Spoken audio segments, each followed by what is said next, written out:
Hi, YouTube world. It's Adrienne in New York. Hope everyone is having a great day, or already had a great day and is headed into a great evening.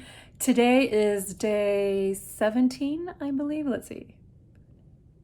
Yeah, 17.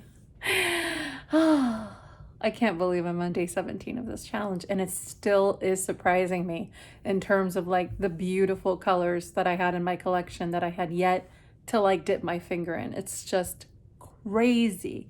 You must really just play with what it is you have instead of sort of like going and running into like the new thing. I mean, sometimes you have the new thing right under your nose, and that is the one thing I'm really taking from this challenge that I set forth for myself. And in fact, I'm already like thinking like, where else in my makeup am I underappreciating it? And definitely I'm concocting in my head some sort of crazy challenge related to my lip products, because that's another area where I don't think I expand my horizons enough, even though I have beautiful formulas and beautiful color options.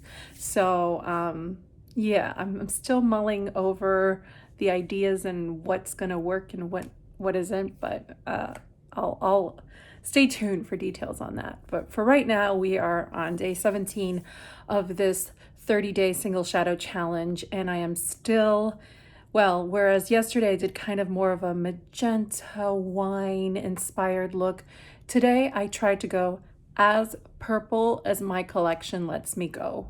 So I was really, I'm still wearing my, this is sort of like my day outfit when I'm like at home lounging around. I like don't sleep in it or anything, but I love it. It's like it's a beautiful caftan that I purchased on Etsy, which I would suggest definitely checking out Mala Designs on Etsy. She has beautiful caftans, and she sends them like the next day, and they're 100% cotton, a lot of them.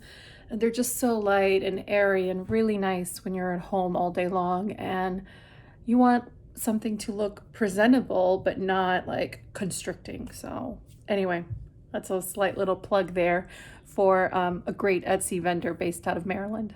But anywho, this look, this purple really just attracts me. So I tried to pick two shadows that really kind of complemented that. And I also did something a little bit different, which I've been meaning to mention is something I like to do as a way to kind of create dramatic looks, but not spend a lot of time on makeup. So actually this look, although it might look that like I spent a lot of time doing it, I spent almost no time doing it.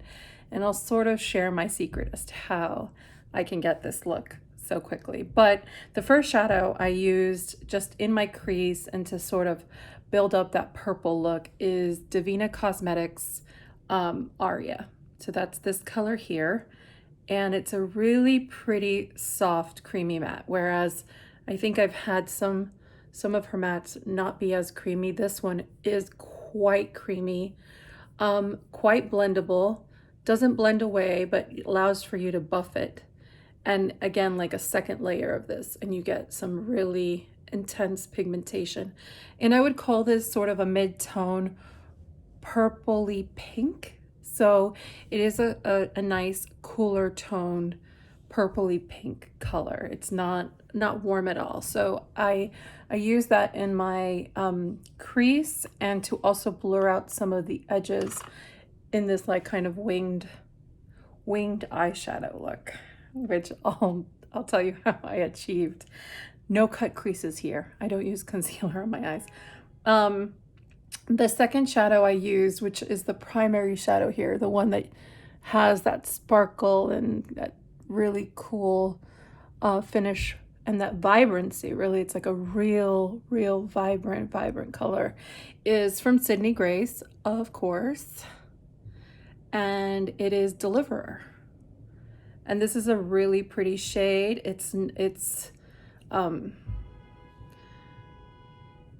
It has a lot of sheen to it, and it can be built up quite nicely, but no sparkle whatsoever. But it's just so rich and vibrant-y and Sorry for all the noise, but I literally live in New York City and I literally live on Broadway in Manhattan. So noise is like something I'm constantly, it's constantly in my environment. I don't even notice it anymore. And in fact, if I go anywhere and there's little noise, that's what disturbs me. I remember once staying at a house and I could hear like the wind and crickets and I could barely sleep because I was like, where are the people? Where are the cars? Where's where's the screaming person, kind of stumbling out of a bar? I just swatched right here the Urban Decay 24/7 liner in Psychedelic Sister. And this is what I use to line the inside of my eye and also create the smaller wing that you see here. As I previously mentioned in a video, I don't line I don't line my eye on the top, my lid, because you wouldn't really see that if I'm looking like right at you. It wouldn't really be visible, so why kind of invest in it? So I just kind of stick to the outer corners. And then I'm still sticking to the same lippy by M Cosmetics. I actually really like it with this look. I think it matches really nicely. And with the blush from Illamasqua, which I'm still really enjoying, Naked Rose, highly recommended. Bit of an investment, but really the formula is something else. I mean, it's really, really beautiful. It's just a nice, beautiful matte. I don't know about their other blushes, but that one in particular, it's just a beautiful tone. I'm very, very excited to possibly pick up another one in the future because I can't believe how much I'm enjoying this. I mean, it's just so pigmented and so pretty.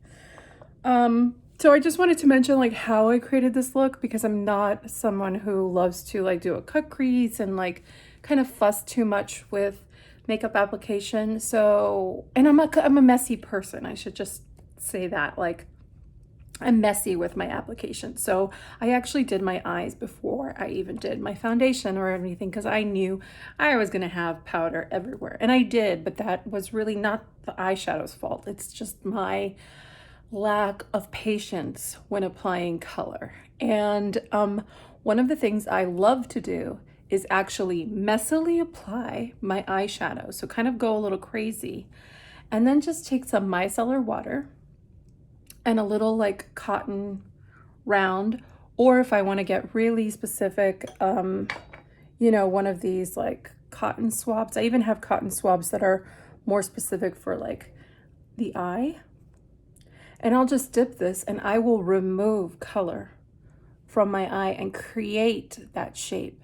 And I think that if you maybe have a shaky hand or don't have a lot of time, to kind of fuss with your color, this is kind of a great cheat. And I don't see a lot of people doing it or like showing you how to do it. Everyone wants to like slowly build, but like what if you're in a freaking rush and you need to like get the heck out of the house but you still want something dramatic? Like I would totally wear this if I was going to like a concert or seeing friends and all those things we're not doing right now with COVID. But anywho, this is the look I would really go for. And I don't always like to spend more than 10 minutes on my eyes. So once you kind of like remove that with micellar water, a way to soften the edges is then to take a small brush, and this is just from Real Techniques. It's a small brush, and I will take the complementary color, usually the matte, and just get a little bit on, and I will overlap and I will barely leave the area of where the original color is, and I will just kind of blur out the line a little bit, and that softens it so it doesn't look like you just like pulled a piece of tape off and it's like a harsh line. It's just like a softer way to do it without messing with it too much. You could of course like use your finger to tap it out, but let's say you don't want to touch your face, you don't want to touch your finger, you don't want to have a bunch of purple eyeshadow on your finger. It's just a really quick, easy way. And again, like, I think this is a pretty dramatic way to use your eyeshadow, especially as like an extended wing. It's kind of very 1960s, you know, mod. Maybe not this color in particular, but certainly to wing out eyeshadow like this. And I really like it. So I hope that tip is helpful to somebody in the universe. And yeah, I'll check in again tomorrow for like day 18. And I'm hoping to eventually start to branch out and do a couple of other videos. Especially since the holidays are up, there are a couple of products I've picked up that I'm super impressed with, and so I'd love to talk about those. So maybe I'll do like a mini roundup of things I've picked up in the last couple of months that have really made me quite happy and have added a lot to my collection. Maybe that'll be the next video that I kind of work on, either that or I don't know, another skincare routine, which is another thing I'm constantly fussing with, and I'm always really excited when I find a good combo that's working for my skin. So anyway, I hope everyone is well and that the week is still good and that you're safe. So be well, and we'll chat tomorrow. Bye.